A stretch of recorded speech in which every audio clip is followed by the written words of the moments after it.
The shape of the nose can be altered based on the patient's wishes. The entire surgery is performed by making the cuts either inside the nostrils or on the undersurface of the nose, so that there are no visible scars left behind of the procedure for anybody to ever know that some sort of a surgery has been performed in the past. When a patient comes seeking change in the shape of the nose, it's not just the shape of the nose that needs to be considered, but we need to consider the entire face. What is important is the overall facial features or balance. We need to take into consideration the height of the upper face and its proportion to the mid face and the lower third of the face. We need to take into consideration the height of the nose and the relation to the lip and the chin. We need to consider the malar eminence or height of the cheekbones and overall achieve a symmetry or better balance in the face. We need to examine and make sure that there are no breathing problems for the patient. The septum in the center is not deviated and is not obstructing either of the nostrils, and if there is any airway obstruction, we need to remove it at the same time while doing a rhinoplasty. When we start marking, usually we mark the central midline for the patient and check whether there are any deviations of the nose vis-a-vis in relation to the rest of the face. If there are any C-shaped or S-shaped deviations of the nose, even they can be rectified at the same time. Most of the patients who come for rhinoplasty desire to have increase in the height of the nose, to reduce the width of the nose, to make the tip more pointed and sharper, remove the bulbousness of this tip, and some patients in addition seek trimming of the nostrils and making them a bit narrower. At times, some patients have a hump on the nose which they want to erase and make it sharper and flatter. All these things are possible by means of a rhinoplasty surgery. What is not possible though is reducing the thickness of the skin. We can change the architecture of the nose, but we cannot make the skin thinner. Patients with relatively thin skin are better candidates for rhinoplasty rather than those with extremely thick and oily skin. In patients with thin skin, whatever structural changes that we make to the cartilage or bone under the skin are easily visible or reflected, and patients give a much better result. The swelling in the skin in such patients also reduces less easily and faster than patients with thicker and oily skin. When we are planning for an implant surgery, we can make cuts down here, a small puncture mark just 3 to 4 millimeters in length, or make cuts inside the nostril in order to gain access to the structures of the nose and change their shape. Most of the surgeries for the nose reshaping are done under local anesthesia. Typically, we give 3 injections starting from this point to that point is the first injection. Second injection is given from up there to the nasal bridge, and the third for the columella, and we can make the entire dorsum of the nose numb and the surgery can be performed. The eventual scar of the surgery is either inside the nostril or a small puncture mark down here, which is impossible to recognize at a later date, and one would never know whether somebody's rhinoplasty has been done or not. These are the types of the silicone implants. There are various sizes and shapes available, and we select the one which matches the patient's measurements of the nose and the requirements of the height. Through a small puncture mark in the columella, the implant can be stretched and inserted under the skin, and it fits under the skin onto the nose in order to make the nose sharper and straighter. It also gives a point to the tip of the nose and a good projection. We can change the shape of the nose and make the nose taller, sharper. If the patient has a hump on the nose, that can be erased to make it smoother. If the nostril is very flared, we can tuck it in and make the nostril more vertical or roundish rather than a horizontal nostril. A number of patients have a very broad tip. We can thin out the tip and make it more pointed. At the same time, it's important for the patient to understand as to what is not possible with rhinoplasty. The thickness of the skin of the nostrils cannot be altered with rhinoplasty.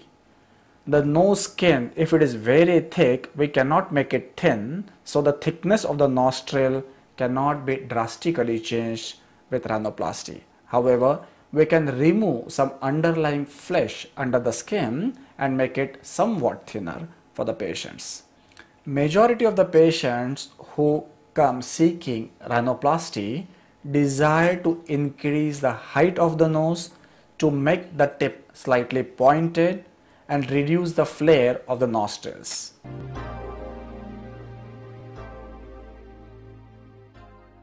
There are a number of ways in which we can achieve this. If the augmentation or increase in the height desired is not too great, then we can break the bones of the nose on either side, move them closer and higher, what we call osteotomies. But this procedure is relatively a major procedure and takes longer time for recovery. The other procedure is augmentation rhinoplasty, where we can insert some material under the skin to increase its height. We can either use cartilage or bone or synthetic implants. Cartilage is harvested or removed from behind the ear or from the tip of the rib. Bone can be removed from iliac crest or the pelvic bone, and then this cartilage or bone is sculpted to make a desired shape out of it and then inserted under the skin. The advantage of cartilage and bone is that because it's a part of our own body, our body is definitely going to accept it. There is no question of rejection and whether the body will accept it or not. However, on the flip side, the patient requires an additional surgery on the said area. Girls or ladies don't like scars on the breast to harvest or remove the part of the rib. The removal of the iliac crest or a pelvic bone is considerably painful for the patients. And the bigger problem is the cartilage and bone both tend to get absorbed over a period. The extent of absorption is variable and unpredictable, and that's the reason the ultimate shape of the nose cannot be totally controlled by us. Worse still, at times it gets absorbed more from one side compared to the other side, and the nose in the post-operative period would appear to be tilted or deviated, and nothing can be done about that. That's the reason most of the patients today prefer synthetic implants. Synthetic implants are ready-made implants of various materials which are used to augment the height of the nose. Broadly speaking, there are two types of synthetic implants: smooth-walled implants and porous implants. Porous implants have holes through which the body cells or tissues can grow. It helps in fixing the implant in a position. But on the flip side, if there is a rejection reaction and we need to remove the implant, the shape of the nose can be permanently affected because part of the soft tissues are also pulled out with the implant. That's the reason most of the patients and clinicians today prefer smooth-walled silicone implants. Silicone is a bio-inert material and doesn't react easily with the body, and that's the reason all the materials or gadgets which are implanted in the human body are always made up of silicone, like nose implants, chin implants, malar implants, angioplasty catheters, the joint replacement joints, etc. Body doesn't react easily and the implants are accepted and can stay unaltered for the rest of the life. The good part of smooth walled implant is even if there is a rejection reaction, the implant can come out within half a minute or 1 minute of a small procedure, and the shape of the nose is back to square one, remains unaltered, unaffected, no harm done. If there is a rejection reaction, there is some swelling, there is redness, some fluid coming out of the nose, some pain. Worst case scenario, we may need to take out the implant, the possibility of which is extremely rare, and with good quality implants today, it is something unheard of. Most of the patients seeking rhinoplasty want increase in the height of the nose, want to make the tip pointed, and want to narrow the nostrils. The procedure is done under local anesthesia. The silicone implant can help increase the height and make the tip pointed. A small cut is made on the undersurface of the nostril. Skin is lifted up from the bones, and then the silicone implant is inserted just under the skin above the bones. The puncture mark is closed with 6-0-ethylene, a thread which is thinner than hair and does not leave behind any scar. If patient's nostrils need reduction in flare, part of the nostril can be removed and then it can be tucked in. The resultant scar is hidden in the LR groove and is invisible for anybody. This is how the implant would fit under the skin, and it can increase the height of the nose and make the tip pointed. Shape of the implant would decide the angle of the nose taking off from the forehead. Some patients like nose taking off right from the eyebrows and coming down, while in some patients they wish to have an angle at the eyebrows, the nose going in slightly and then taking off. It is not a good idea to make nose very sharp and very pointed, otherwise it doesn't look very natural. The idea is we should do a rhinoplasty in such a way that nobody would realize the surgery has been performed and it looks natural. Even a very crooked nose can be straightened beautifully with the help of implants or rhinoplasty. If the patient has a deviation of the tip or a flattened tip, it can be rectified with tip work or tip plasty alone. But at the same time, if the height of the nose is also to be increased, then implant suits better. The deviations can be rectified with or without implants. If it's possible, we can just remove the deviation and straighten the alignments of the bones and straighten the nose. If at the same time patient seeks increase in height of the nose, then implant is a better option. A very broad looking nose also appears to have narrowed down with implant alone.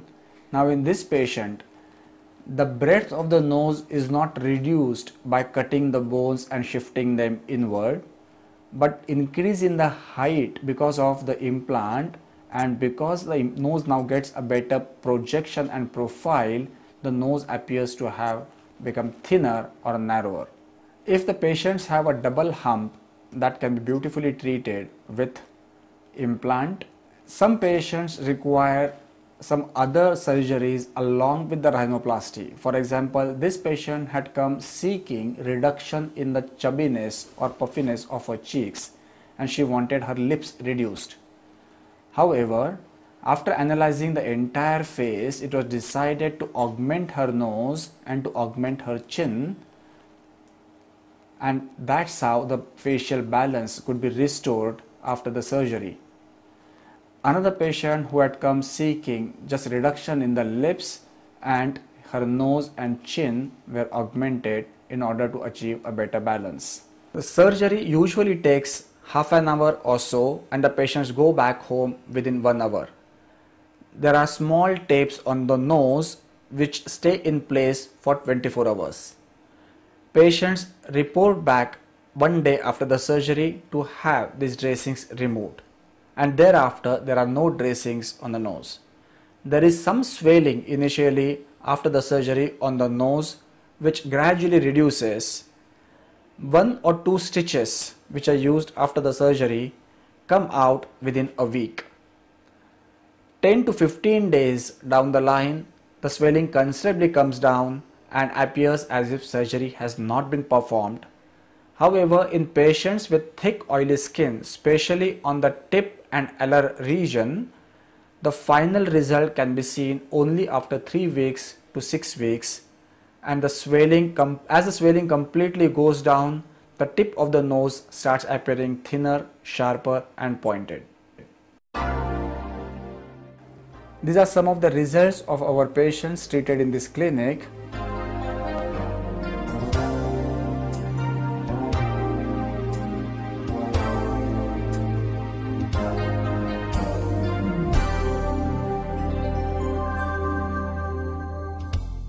Rhinoplasty is one surgery which takes just 15 to 20 minutes to perform. It's done under local anesthesia with no risk factors involved in it, no hospitalization, and it can change the aesthetic appeal of the patient drastically. This small procedure can make the face really attractive, and it removes the inferiority complexes associated with the flat nose for most of the patients. This is one surgery which can give very predictable and consistent results, and patients are extremely happy with the changed looks after the procedure.